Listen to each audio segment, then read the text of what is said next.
Hoje a minha conversa é com Valdir Cimino, presidente e fundador da Associação Viva e Deixe Viver.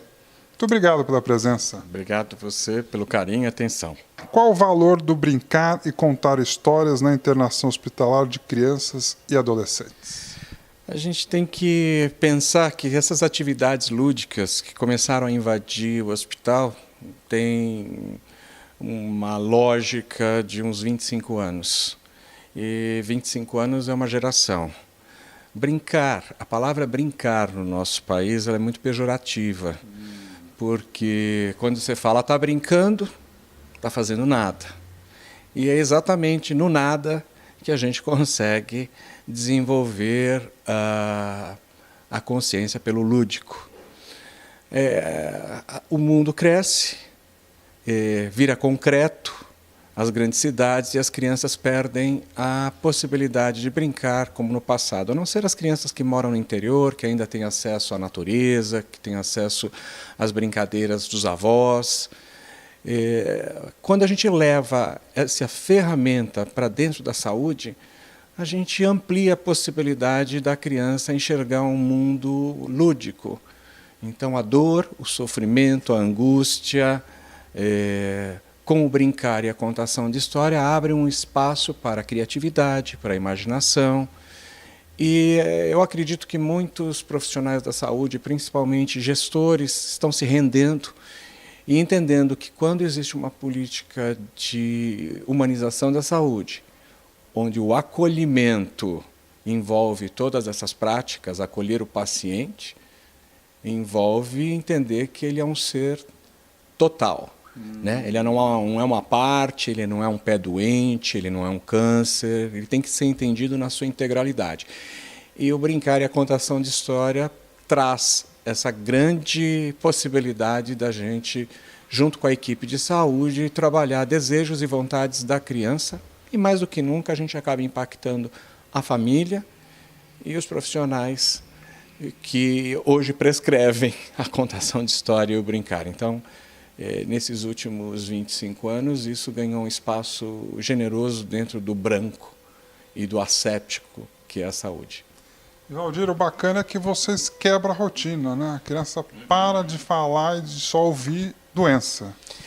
Então, a criança, por mais doente que esteja, às vezes dentro de uma UTI, às vezes engessada até o pescoço, crianças queimadas, rosto, mão, tudo isso é um grande trem fantasma para ela, né? O brincar, o lúdico, faz com que ela, de fato, administre melhor essas ações. Até em casos que a gente tem contextualizado, onde o brincar leva a criança para dentro de uma máquina de tomografia, mas ela não está indo para fazer um exame. Ela está indo para entrar dentro de uma nave espacial.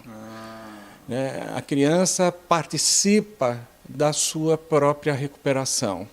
Quer dizer, com o lúdico fica muito mais fácil para tomar um remédio, para comer a comida que não queria comer, enfim, para tomar o banho na hora que o hospital tem que dar. Então, a gente tem percebido que nós fomos criando espaços numa grade dentro do hospital, onde tem o remédio, que é muito importante, o exame, que é muito importante, mas se a contação de história ajuda nessa atividade, todo mundo ganha, né? Onde a Viva atua no Instituto de Psiquiatria do Hospital das Clínicas de São Paulo?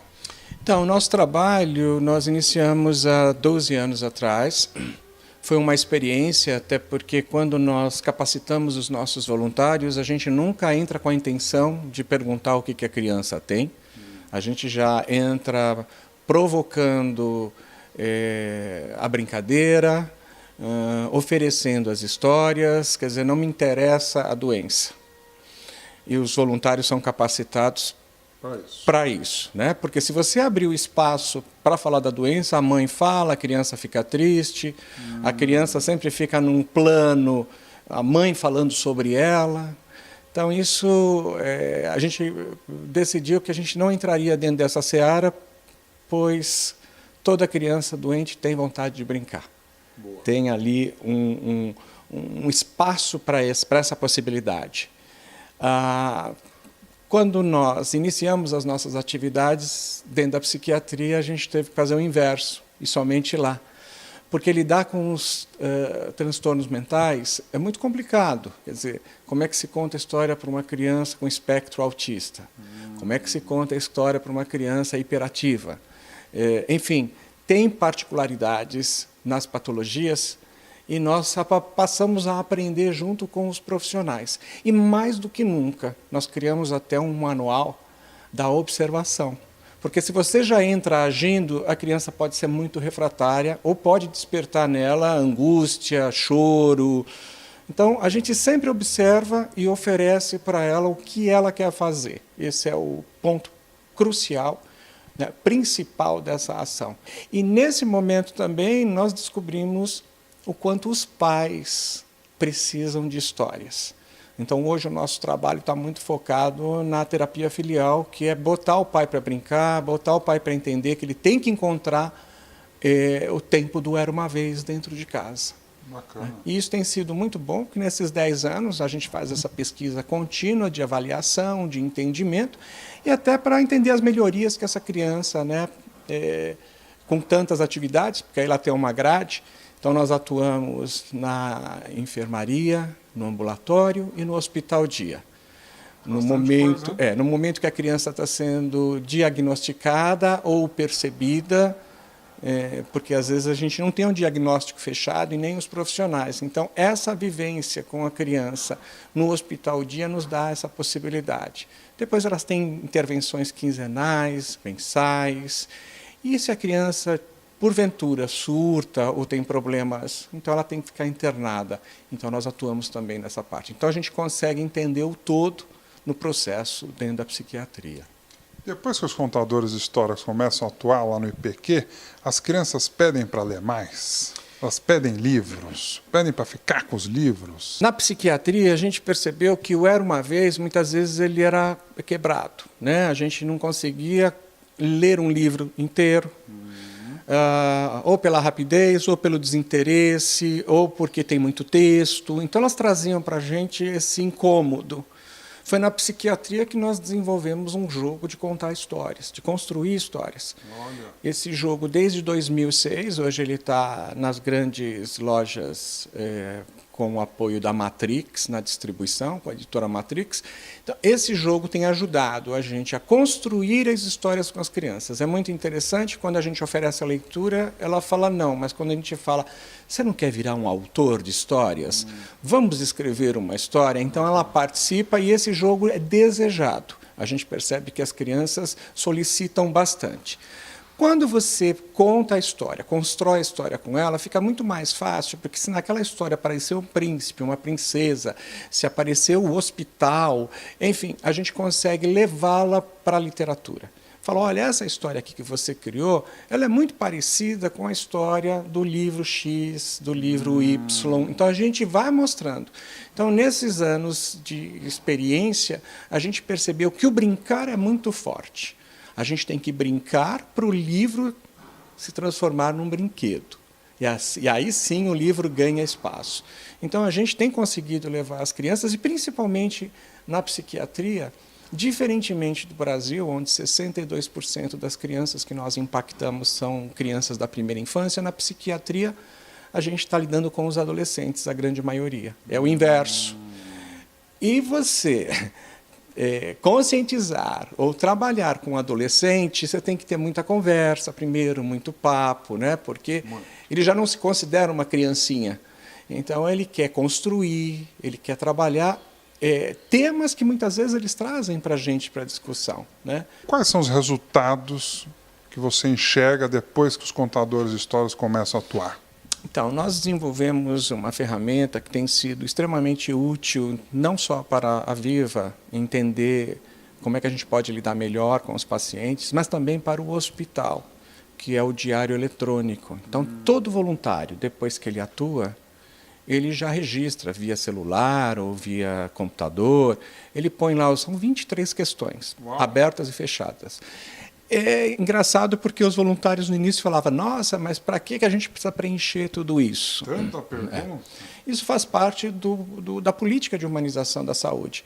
Se no passado a gente entendia que humanização da saúde a gente não conseguia mensurar, porque é a atitude do ser humano, a partir desse diário a gente começou a entender a percepção, primeiro, do voluntário, como ele entra nessa ação e como ele sai dessa ação.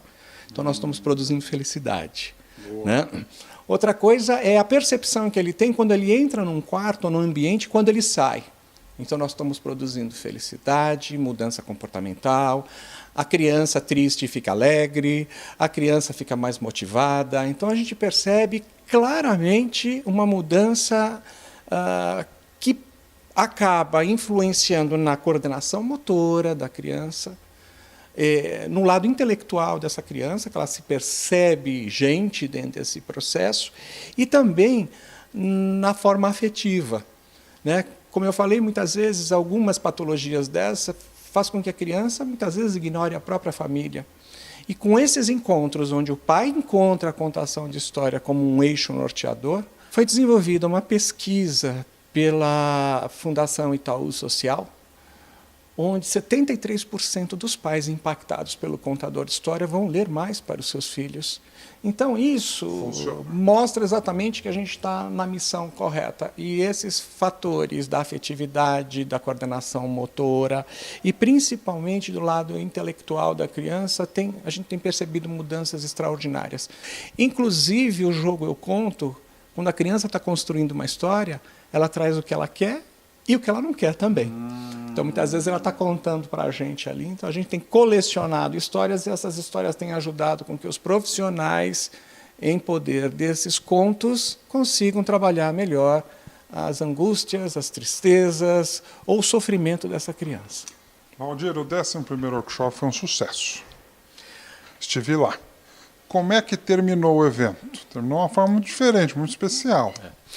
Como esse evento, a gente procura mostrar todas as atividades que a gente desenvolve dentro, quer dizer, é um momento onde a gente leva a sociedade para dentro de um ambiente onde no passado as pessoas fugiam, né? Porque vá visitar um psiquiatra, um psicólogo, é sempre aquela questão do indivíduo, eu não sou maluco. Era um tabu. Né? É um tabu. E as pessoas muitas vezes passavam do outro. Ou é um tabu? Eu acho que é um tabu ainda. Continua sendo um tabu. Né? É muito difícil você assumir que tem um filho, ou uma criança, ou um adolescente. Para os pais isso é muito doloroso, porque dependendo da patologia é para o resto da vida. Né? Então a gente tenta facilitar com que esse resto da vida seja mais comunicativo, que tenha menos preconceito nesse processo, porque o preconceito muitas vezes nasce dentro da família, e com o desenvolvimento desse workshop, a gente tem levado as pessoas para dentro da instituição para mostrar que a loucura está em qualquer canto. A gente não precisa estar dentro do Instituto de Psiquiatria, né?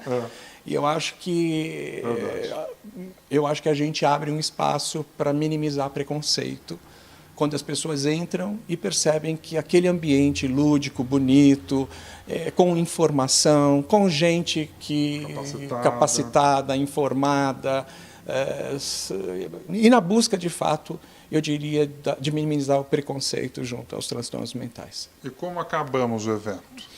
O evento a gente leva diversas atividades, mas a gente tem um carinho enorme pela Lena das dobraduras, né? Que a Lena nos ajuda sempre a transformar o livro num brinquedo, a contar a história e depois poder dobrar. Mas a Lena também participa das danças circulares, né? Onde cada dança conta uma história, traz uma cultura, e a gente terminou com muita dança, botando todos os participantes para vivenciarem a dança, a música e a história. Uau! Fechou com chave de ouro, né? Eu acredito que sim. Quem estava lá gostou. Foi muito divertido mesmo. Muito obrigado, Valdir, pelas informações. Eu é que agradeço. Eu acho que a Viva vem cumprindo seu papel e sua missão, à risca, e dentro da psiquiatria a gente tem descoberto grandes possibilidades de transformação social.